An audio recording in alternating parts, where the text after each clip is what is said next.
Hello বন্ধুরা, good morning. আশা করি তোমরা সবাই খুব ভালো আছো, সুস্থ আছো, আর আমরা সবাই খুব ভালো আছি। আজ হচ্ছে কী বার? আজ হচ্ছে বুধবার, আর এখন বাজে ওই সকাল 10টা। তো এখন থেকে তোমাদেরকে সাথে নিয়ে ব্লগটা স্টার্ট করছি। স্নান টান হয়ে গেছে সকালবেলায়, মানে ঘুম থেকে উঠেই আজকে জল টল খেয়ে স্নান করে নিয়েছি। আর এখন হচ্ছে মানে খাবো, মানে সকালের ব্রেকফাস্ট খাবো আর কি। তো আজকে ব্রেকফাস্টে পাউরুটি খাচ্ছি, পাউরুটি, ডিম সেদ্ধ আর কলা। যদিও মা আজকে তো মানে বাড়িতে তো নিরামিষ, কিন্তু মা তাও ডিম সেদ্ধ করে দিয়েছে আমাকে আর ভাইকে। তো এই যে নিয়ে বসে পড়েছি, চলো খাওয়া দাওয়াটা করে নিই, আর তারপরে বাজারে যেতে হবে, অনেক কাজ আছে আজকে। তো চলো আজকের ব্লগটা দেখতে থাকো, আশা করি তোমাদের ভালো লাগে। আর তোমাদের তো আগের ব্লগে আমি বলেছিলাম যে আজকে কিন্তু আমাদের পাড়ায় শিব আসবে, মানে জলেশ্বরের যে শিব, যেটা জলেশ্বরের পুকুর থেকে তোলা হয়, তো ওই শিব কিন্তু আজকে আসবে আমাদের পাড়ার, মানে আজকে আমাদের পাড়ার অনেক বাড়িতেই আসবে। তো তোমাদের সাথে তো শেয়ার করবোই, তো তার জন্যই আমি আজকে সকাল সকাল ঘুম থেকে উঠে আগে স্নান টান সেরে নিয়েছি, কারণ এখন আমাকে যেতে হবে বাজারে গিয়ে আমি ঠাকুরের ফুল, তারপরে ফল, সন্দেশ, এগুলো সব নিয়ে আসবো।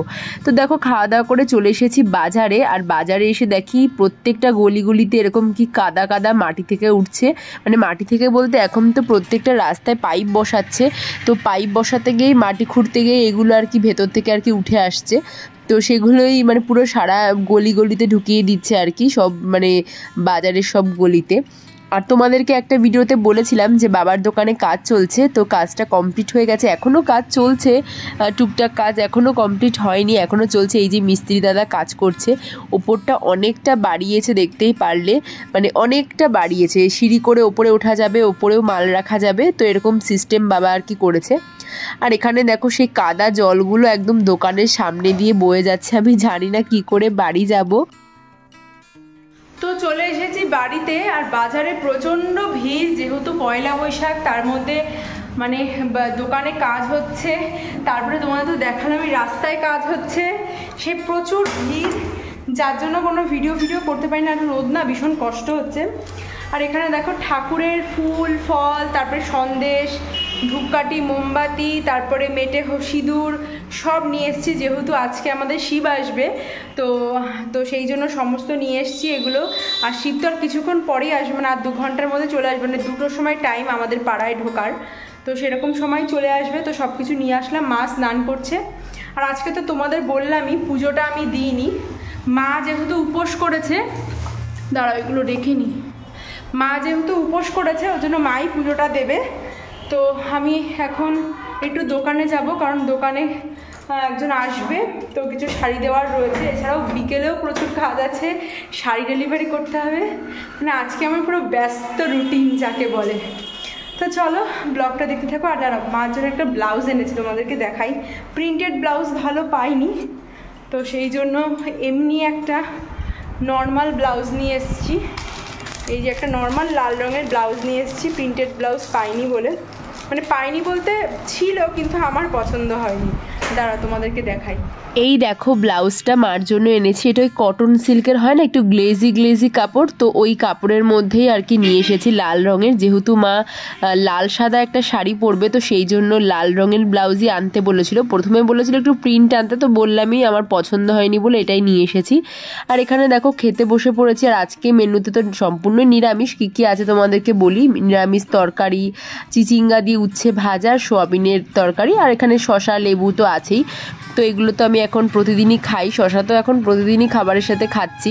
আর যেহেতু আমি দিনের বেলা ভয়েস ওভারটা দিচ্ছি, তো সেহেতু আশেপাশে তোমরা অনেক রকম আওয়াজ শুনতে পারবে, কারণ আমাদের একদম রাস্তার পাশে বাড়ি, গাড়ি ঘোড়া যাচ্ছে, তো সেই জন্য তোমরা একটু ম্যানেজ করে নিও। তো আমি কালকে রাতে আর এতটাই টায়ার্ড ছিলাম বলে ভয়েস ওভার দিতে পারিনি, তো সকালবেলা এখন দিচ্ছি।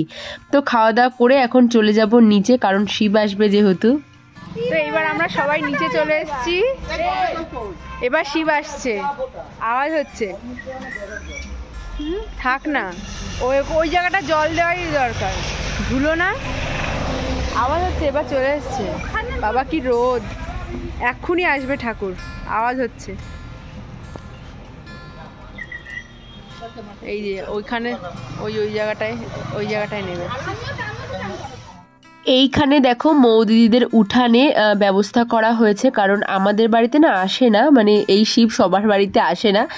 অনেক আগে থেকে যার যার বাড়িতে আসতো তার বাড়িতে আসে। যেহেতু আমার জেঠুর বাড়িতে আসে তো সেই জন্য আমাদের বাড়িতে আর আসে না। মানে যেহেতু জেঠুর বাড়ি আর আমাদের বাড়ি আগে একটা বাড়িই ছিল, এখন তো ভাগাভাগি হয়ে গেছে, তো সেই জন্য ওই জেঠুর বাড়িতেই আসতো। তো এবারও আসবে, কিন্তু এই বাড়িতে না, অন্য বাড়িতে আসবে, মানে পুরনো নতুন যে বাড়িটা আর কি করেছে সেই বাড়িতে আসবে। সেখানেও নিয়ে যাব, আমি তোমাদের সাথেও শেয়ার করব, সেখানেও শিব যাবে। আর এখানে দেখো শিব আস্তে আস্তে কত গন্ডগোল লেগে গেছিলো, মানে আশেপাশে আর কি পাড়া প্রতিবেশী মানুষের সাথে আর কি। তো এখন দেখো শিবটা নিয়ে আসছে আমাদের এখানে। চলো তোমাদেরকে আগে দেখাই শিবের স্নান করানোটা।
কখন আসবে?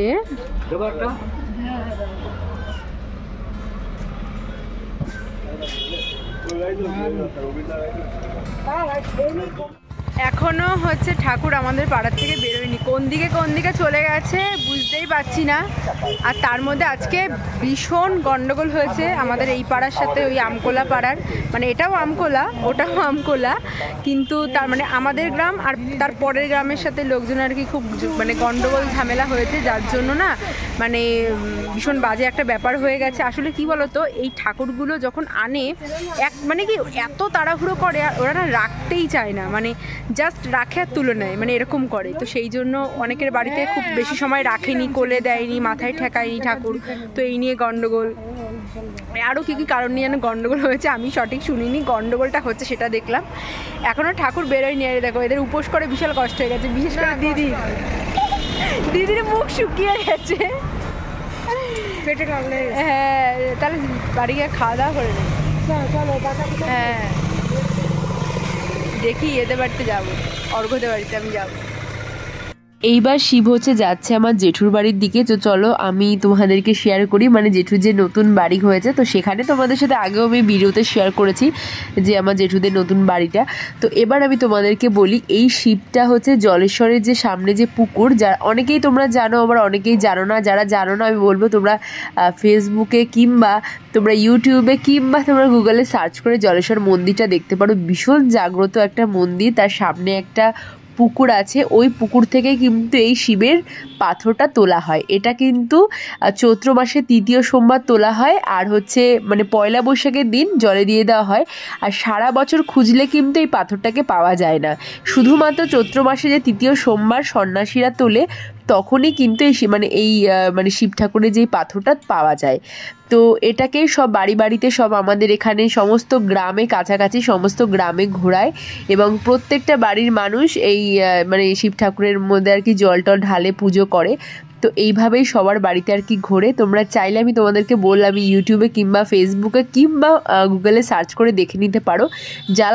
যারা আর কি জলেশ্বর মন্দির সম্পর্কে জানো না, তো তাদের জন্য বলে দিলাম। তো অবশ্যই তোমরা কিন্তু সার্চ করে দেখে নিও। আর দারুণ সুন্দর মন্দিরটা, আমি রিকোয়েস্ট করব যারা আসুনি, তো অনেক দূর দূর থেকে অনেক মানুষ আসে, তোমরাও কিন্তু একবার এসে পুজো দিতে পারো, তোমাদের অনেক ভালো লাগবে। আর আমি তো কয়েকবার জলেশ্বর মন্দিরে গেছি, আর তোমাদের সাথে কিন্তু সেই ভিডিও শেয়ারও করেছি, তোমরা আশা করি দেখে হয়তো চিনতেও পেরেছো। আর আমি থাম্বনেলেও কিন্তু মন্দিরটা ছবি অ্যাড করেছি, তোমরা কিন্তু দেখে চিনতে পারবে। তো বন্ধুরা, বাজার থেকে আসার পরে শরীরটা ভীষণ টায়ার্ড লাগছিল, তারপরে দোকানেও কিছুক্ষণ ছিলাম, কাস্টমার এসেছিল, তো সেই জন্য আর ব্লগটা না কন্টিনিউ করতে পারি না। চোখ মুখের অবস্থা নিশ্চয়ই দেখে বুঝতে পারছি, এখন তো প্রচণ্ড ঘুম পেয়েছে আর রাতও হয়ে গেছে অনেক। সন্ধ্যেবেলা থেকে সত্যি কথা বলতে টাইমই পাইনি একদম ব্লগটা কন্টিনিউ করার, যেহেতু দোকানে একটু ব্যস্ত ছিলাম, লোকজন এসেছিলো, তো সেই জন্যই তোমাদেরকে বললাম আর কি। তো চলো আজকের জন্য ভিডিওটা এখানে এন্ড করছি। তোমাদের যদি ভিডিওটা ভালো লেগে থাকে অবশ্যই লাইক কমেন্ট শেয়ার করতে ভুলো না। আমার চ্যানেলে নতুন হলে অবশ্যই কিন্তু চ্যানেলটিকে সাবস্ক্রাইব করে পাশে থেকো। তো চলো টাটা, সবাই ভালো থেকো, সুস্থ থেকো।